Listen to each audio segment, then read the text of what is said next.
எல்லோருக்கும் வணக்கம். இது நம்ம ஸ்ரீராம் ஜங்ஷன். இன்றைக்கி பிறந்தநாள் திருமண நாள் காணும் எல்லோருக்கும் ஸ்ரீராம் ஜங்ஷன் சார்பாக இனிய பிறந்தநாள் திருமண நாள் வாழ்த்துக்கள்.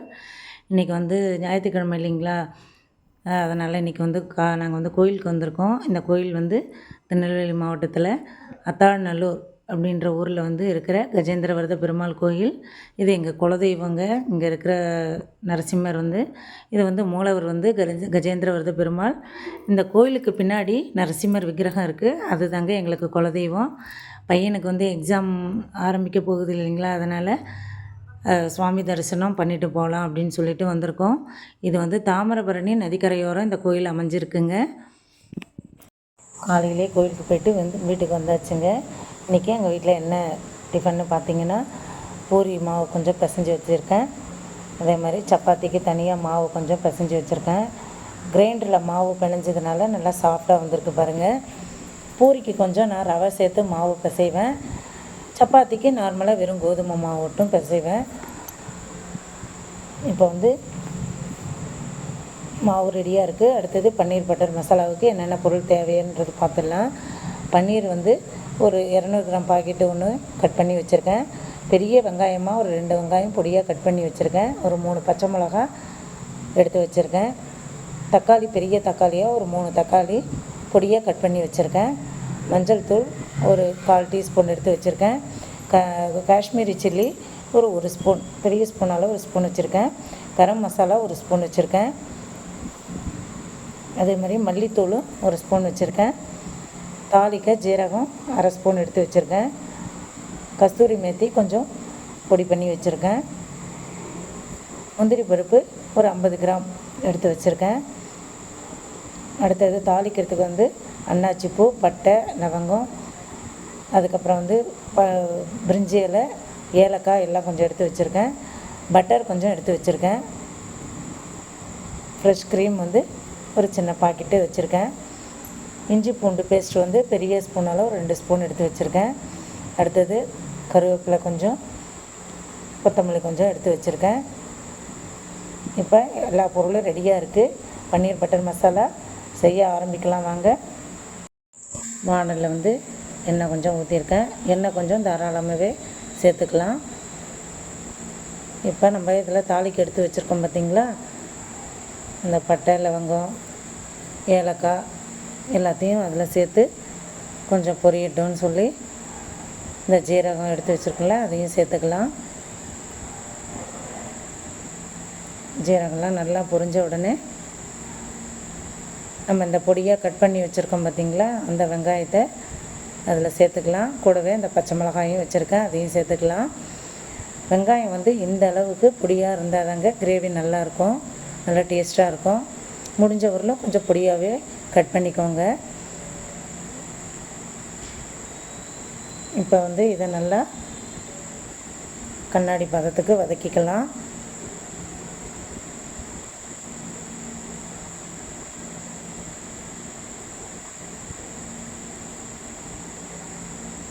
இப்போ இந்த வெங்காயம் வதங்கிறதுக்கு தேவையான அளவு உப்பு கொஞ்சம் சேர்த்துக்கலாம்.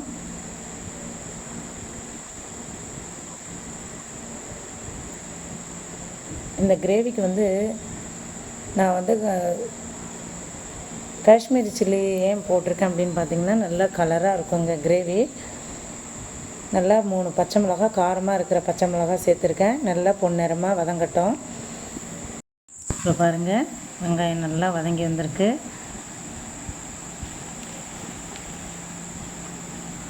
நல்லா கண்ணாடி பதத்துக்கு வதங்கியிருக்கு. இந்த பக்கம் ஒரு வானலில் எண்ணெய் வச்சுருக்கேன் பூரி பொரிக்க. இப்போ கொஞ்சமாக கருவேப்பிலை சேர்த்துக்கலாம்.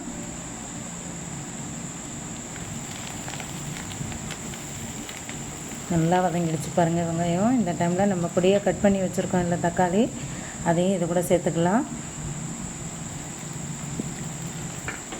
தக்காளியும் முடிஞ்ச வரலும் நல்லா பொடியாக கட் பண்ணிக்கோங்க. நல்லா தக்காளி குழைய வதங்கி வரணுங்க. எந்த அளவுக்கு நல்லா வதங்குதோ அந்த அளவு கிரேவி நல்லா டேஸ்ட்டாக இருக்கும். ஒரு 5 நிமிஷம் வதங்கட்டும். இப்போ தக்காளி வந்து நல்லா ஒரு 3/4 பதத்துக்கு வதங்கியிருக்கு பாருங்கள். இந்த டைமில் வந்து நம்ம இஞ்சி பூண்டு பேஸ்ட்டு சேர்த்துக்கலாம். சில பேர் என்ன பண்ணுவாங்க, வெங்காயம் வதங்கின உடனே இஞ்சி பூண்டு பேஸ்ட்டு சேர்ப்பாங்க. அந்த மாதிரி நீங்கள் சேர்க்கும்போது அடி பிடிக்க ஆரம்பிச்சிடும். சரிங்களா? நீங்கள் தக்காளி போட்டு 3/4 பதத்துக்கோ பாதியோ வதங்கினதுக்கப்புறமா இஞ்சி பூண்டு பேஸ்ட்டு போட்டிங்கன்னா நீங்கள் எவ்வளோ ஹை ஃப்ளேமில் வச்சாலும் அடி பிடிக்காதுங்க. நான் எந்த டிஷ்ஷு பண்ணாலும் தக்காளி போட்டதுக்கப்புறம் தான் இஞ்சி பூண்டு பேஸ்ட்டு போடுவேன். இப்போ பாருங்களேன், இஞ்சி பூண்டு பேஸ்ட்டு நல்லா வதங்கிடுச்சு. இப்போ மஞ்சள் பொடியும் போட்டாச்சு. மஞ்சள் பொடி பச்சை வாசனை போகிற வரலும் ஒரு 2 நிமிஷம் நல்லா அப்படியே வதக்கி விட்டுக்கலாம். இப்போ எல்லாத்துலேயும் ஒரு நிமிஷம் நான் வதங்கும்போது நல்லா இஞ்சி பூண்டு பேஸ்ட்டு நல்லாவே வதங்கிடுங்க. அதனால் இதை பாருங்கள், அடி பிடிக்கல பாருங்கள். நான் இப்போ எடுத்து காட்டுறேன் பாருங்கள். நல்லா ஹை ஃப்ளேமில் வச்சுருக்கேன்.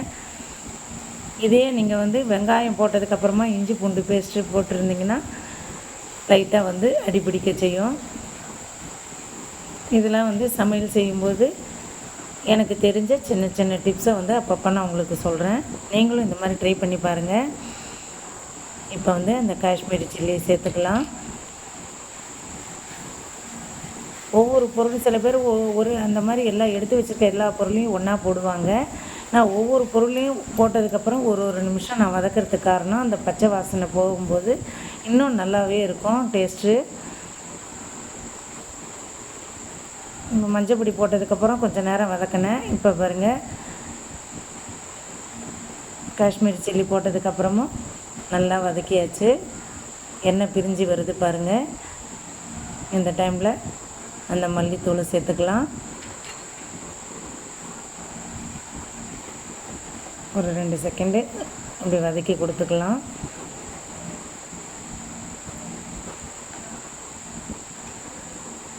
அடுத்தது இந்த கரம் மசாலா வச்சுருக்கோம் பார்த்திங்களா, அதையும் வந்து சேர்த்துக்கலாம்.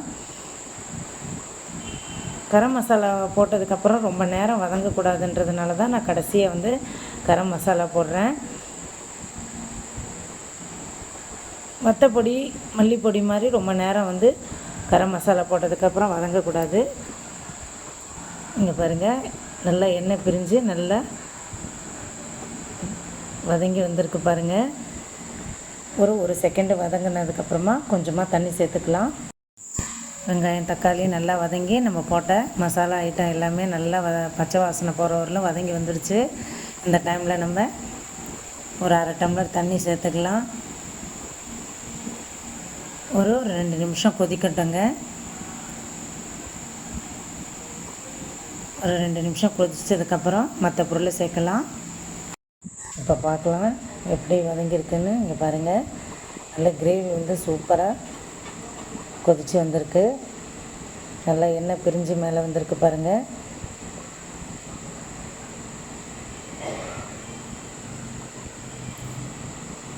இந்த டைமில் நம்ம இந்த முந்திரி பருப்பு எடுத்து வச்சுருந்தோம் இல்லைங்களா, அதை நல்லா நைஸாக அரைச்சி எடுத்துருக்கேன். அதை இதில் சேர்த்துக்கலாம். இந்த முந்திரி பருப்பு ஊற்றின உடனே டக்குன்னு கட்டியாகிடும் கிரேவி. அதனால் கொஞ்சமாக தண்ணி கலந்து அந்த பாத்திரத்தை கழுவி இதில் சேர்த்துக்கலாம். ஃபஸ்ட்டு முந்திரி பருப்பு ஊற்றின உடனே நல்லா ஒரு நிமிஷம் கலந்து விட்டுருந்தேங்க. ஏன்னா அப்படியே கட்டிடுன்றதுனால. இங்கே பாருங்கள், இப்போவே நல்லா 3/4 பதத்துக்கு கிரேவி வந்துடுச்சு. இப்போ இந்த தண்ணியை நல்லா பாத்திரத்தை கழுவி அதில் சேர்த்துக்கலாம்.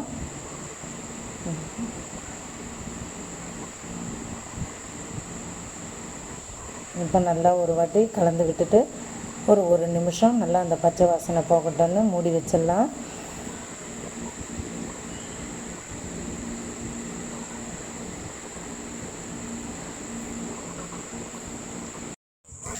இப்போ பாருங்கள், கிரேவி முந்திரி பருப்புலாம் அரைச்சி ஊற்றினதுக்கப்புறம் நல்லா ஒரு 2 நிமிஷம் கொதித்து வந்திருக்கு. இந்த டைமில் வந்து நம்ம அந்த கட் பண்ணி வச்சுருக்கோம்ல பன்னீரை, அதை சேர்த்துக்கலாம்.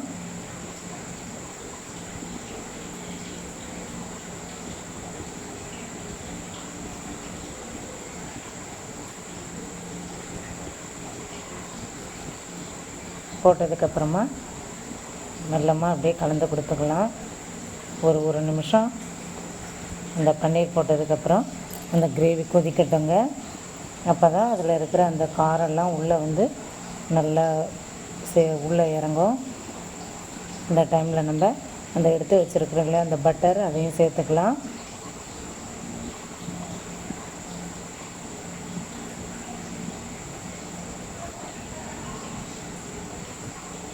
பன்னீர் போட்டதுக்கப்புறம் கிரேவி வந்து மெல்லமாக கலந்து விடணும்.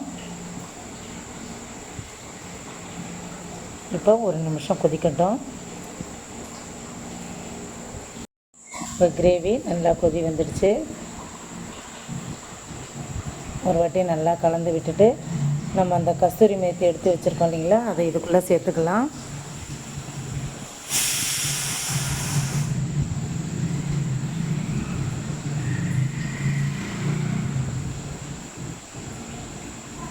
சேர்த்ததுக்கப்புறமா நல்லா கலந்து விட்டுட்டு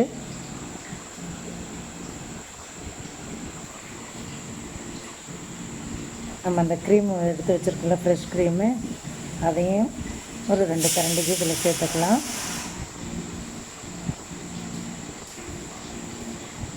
இந்த க்ரீம் சேர்த்ததுக்கப்புறம் ரொம்ப நேரம் கொதிக்க விடக்கூடாதுங்க. அதனால் எல்லா ப்ராசஸும் முடிஞ்சதுக்கப்புறமா ஃபைனலாக இந்த க்ரீமை வந்து நம்ம சேர்த்துக்கலாம். சேர்த்து ஒரு வாட்டி நல்லா கலந்து விட்டுட்டு